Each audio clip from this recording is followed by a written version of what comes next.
Et bonjour YouTube, comment ça va? Aujourd'hui, numéro spécial consacré à Reebok. On va parler des deux passages qu'ils ont fait en tant qu'équipementier d'équipe NFL, l'impact qu'ils ont laissé sur la NFL, notamment au niveau de la stratégie marketing et du développement commercial. Et on va finir aussi, bien entendu, par une comparaison entre un modèle fake et un modèle authentique. Let's go! No more anticipation. No. History in the making. We're the first pick. Scheme like the 16, feeling brand new like you never seen. Welcome to the future.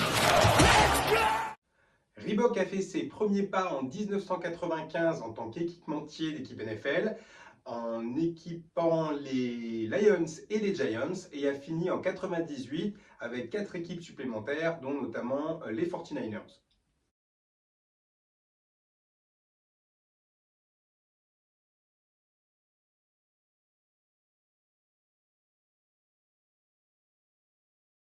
Les maillots fabriqués pendant ces 4 saisons par Reebok étaient vraiment de très très beaux maillots qui respectaient complètement la charte des maillots NFL de l'époque. Et après, tout ça s'est arrêté en 98. Pourquoi? À l'époque, dans les années 90, il y avait une multitude d'équipementiers officiels dans la NFL qui étaient choisis à chaque fois par les équipes. Donc les équipes, généralement, prenaient des contrats de 2-3 ans et changeaient assez régulièrement d'équipementier. Le problème, c'est qu'à l'époque, beaucoup d'équipementiers avaient des difficultés financières et les marques ont disparu, généralement souvent même pendant les contrats qu'ils avaient, notamment pour la marque Apex One, pour la marque Logo Athlétique et pour la marque également Starter, qui était une grosse machine et qui a eu beaucoup de difficultés financières à partir du milieu des années 90 et qui s'est éteint en 2000. La NFL a donc vu d'un mauvais œil le fait d'être associé à des marques qui sont tout simplement tombées en banqueroute et tout l'argent qu'ils gagnaient des ventes des produits NFL n'était pas suffisant à leurs yeux et ils avaient déjà à cette époque-là l'envie de pouvoir complètement changer leur business plan par rapport à leur développement économique et ils ont négocié avec Reebok un partenariat exclusif. Ce partenariat exclusif a été annoncé en décembre 2000. Alors il faut savoir que sur les 32 équipes de la NFL, même s'il n'y avait pas encore les Texans dans la ligue à cette époque-là, ils étaient déjà une entité et ils ont eu le droit de voter. Sur les 32 équipes, 30 équipes ont voté pour le passage officiel chez Reebok. Deux n'ont pas voté pour, les Dolphins se sont abstenus et les Raiders ont voté contre. Donc la saison 2001 était un peu une saison de transition. Il y a seulement eu 5 équipes qui n'ont pas fait le passage chez Reebok parce que c'était des équipes qui étaient encore en contrat chez Adidas. Le contrat était un contrat d'exclusivité pendant 10 ans, pendant lesquels Reebok n'avait strictement quasiment aucun concurrent sur le marché et était le fabricant et le distributeur officiel de tous les produits estampillés NFL. C'était un contrat extrêmement juteux. Alors au niveau des chiffres, il y a plusieurs chiffres qui sont annoncés. On va dire entre 150 et 250 millions de dollars minimum par année sont revenus directement à la NFL de Reebok. En tant que fan à l'époque, j'avais vu d'un très mauvais œil l'arrivée de Reebok, puisque j'étais très Nike. Pour moi, Nike, c'était véritablement la marque qui avait le plus de style, qui était le plus impactant et qui me plaisait, moi, le plus avec tous les modèles notamment de chaussures qu'ils avaient fait dans les années 90 et bien entendu aussi l'impact de Michael Jordan sur la planète entière. Mais j'ai bien été obligé de constater que Reebok avait très bien fait les choses. C'est sûr, quand une grosse machine telle que cette marque débarque sur un marché, généralement c'est assez puissant. Et même nous en France, on a vu à l'époque beaucoup d'enseignes qui distribuaient des produits NFL NFL, notamment les maillots avec effectivement aussi beaucoup de floqués. À noter que Reebok est la première marque à avoir créé un modèle intermédiaire de qualité de maillot, puisque avant on avait le réplica basique et l'authentique en forcément haute qualité. Et donc avec ce modèle premier, ils ont fait un petit peu un mix des deux qui a permis d'avoir un maillot plus qualitatif qu'un réplica à un prix à peu près abordable.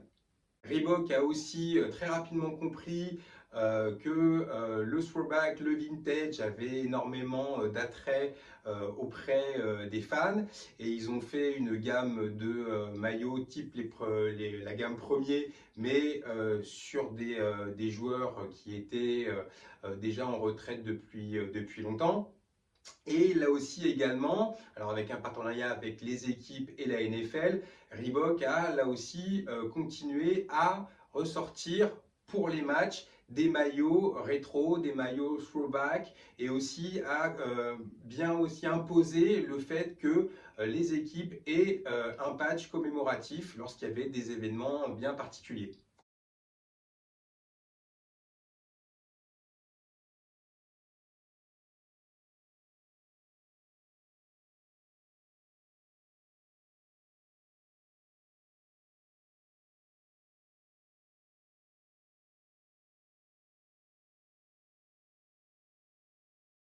Je vais vous montrer quelques photos des maillots que Reebok a remis au goût du jour. Certains ont été ressortis depuis, mais c'est des maillots qui n'avaient pas été produits ou les joueurs n'avaient pas joué avec depuis des décennies et des décennies.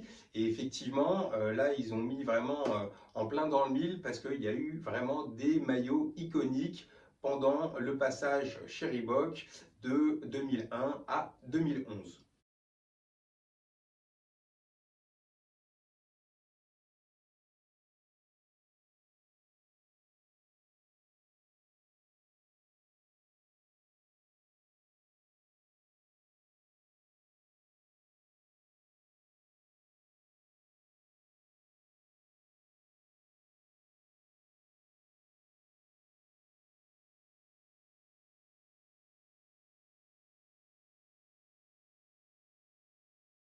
Au niveau textile, il faut dire aussi que Reebok avait très bien fait les choses.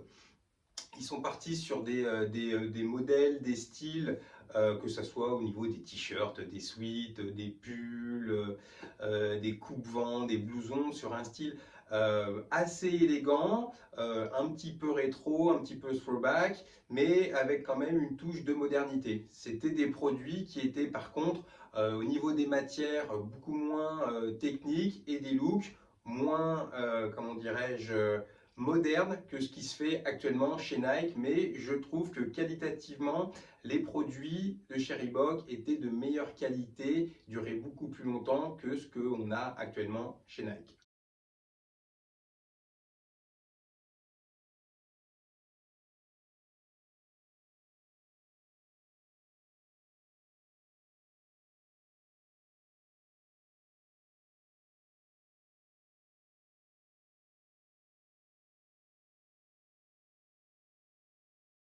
La qualité des maillots dans le commerce était vraiment magnifique, notamment au niveau des authentiques. Là, j'en porte un sur moi, la gamme Helmet Tag, qui est la première gamme qui est sortie en 2001.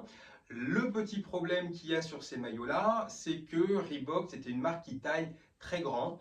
Comparativement à Nike de nos jours, qui fait du S, qui fait du M, la plus petite taille qu'on avait au niveau des modèles authentiques, donc comme je porte sur moi, c'est la taille 46, qui est équivalente à entre un M et L. Donc par rapport à ce que j'ai l'habitude de porter, qui sont, on va dire, un petit peu plus grands que ce que j'aimerais, mais globalement ça va encore.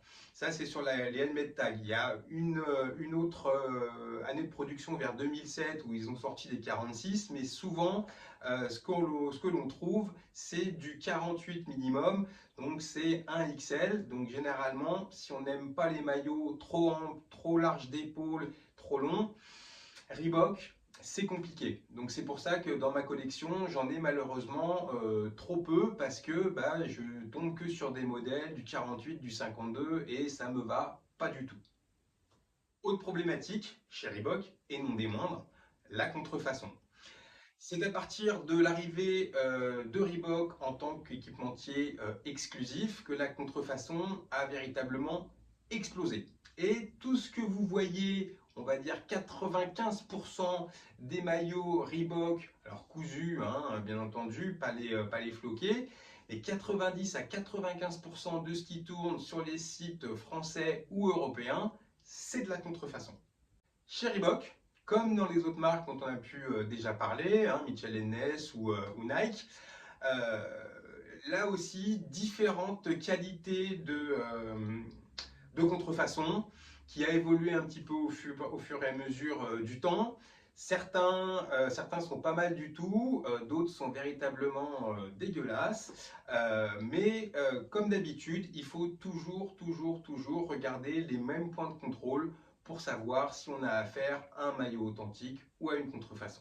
On va aller regarder dans le détail les deux modèles derrière moi et j'espère que déjà au premier coup d'œil, vous êtes dit tiens, ah, celui-là c'est du fake, celui-là c'est du fake, vous avez déjà votre petite idée.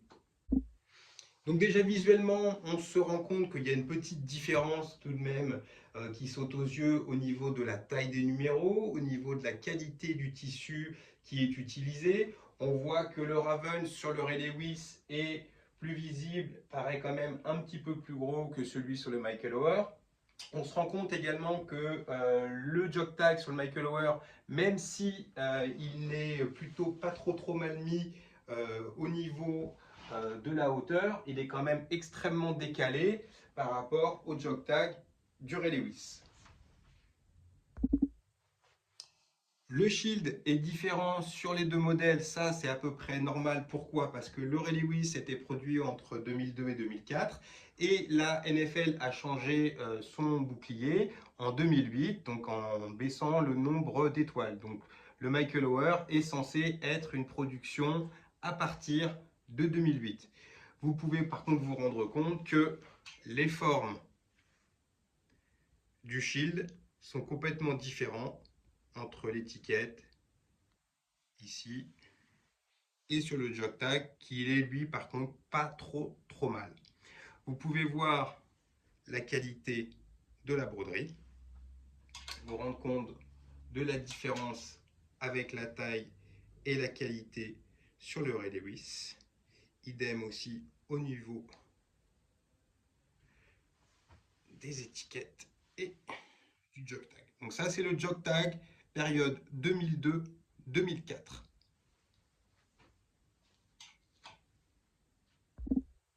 Point de comparaison extrêmement important, comme vous pouvez le constater, la qualité du tissu qui est utilisé pour les numéros et la qualité des coutures.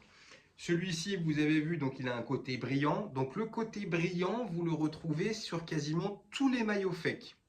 C'est pas du blanc, un beau blanc, c'est une espèce de brillant. Il est un petit peu gondolé. Ça peut arriver sur n'importe quel maillot. Hein. Y a des authentiques qui forcément, avec le temps, à force de les utiliser, les porter, les laver, ça s'abîme un peu à ce niveau-là. Mais vous voyez aussi la différence au niveau de la taille des numéros et surtout au niveau de la qualité des coutures. Donc là, ça paraît pas trop mal hein, quand effectivement on n'a pas de base de comparaison.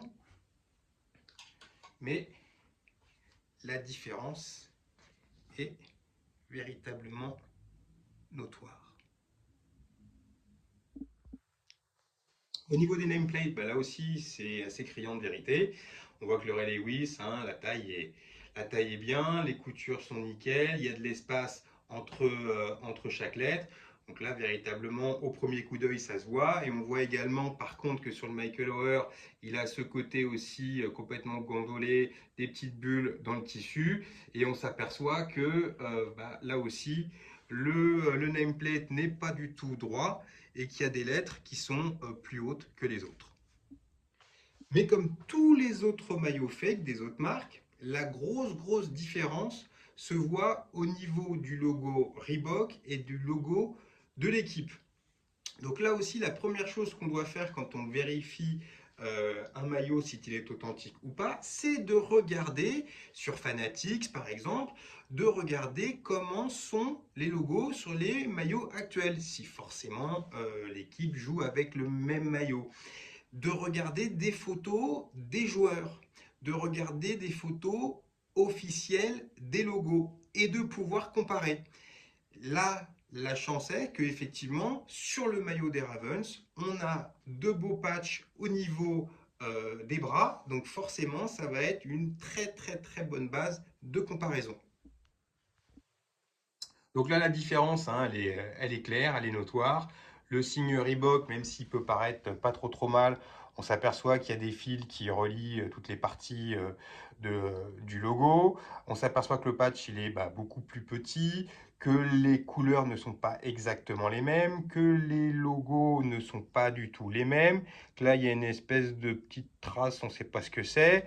On doit bien avoir à cette partie 1, 2, 3, 4, 5 petites pointes. Donc là, qualitativement, on voit véritablement la différence au niveau du patch. Et voilà tout ce que je pouvais vous dire du passage de Reebok comme équipementier de la NFL. Peut-être Reebok reviendra bientôt. C'est pour l'instant pas très bien engagé vu que Nike a re-signé pour prolonger son bail et que l'entente entre Nike, la NFL et Fanatics a l'air de plutôt bien marcher. Malheureusement, le consommateur n'est pas forcément le plus gagnant. En tout cas, je vous remercie d'avoir regardé cette vidéo. N'hésitez pas à vous abonner, à aussi bien appuyer sur la petite cloche qui vous permettra de recevoir une notification à la prochaine vidéo. Et je vous dis à bientôt. Bisous!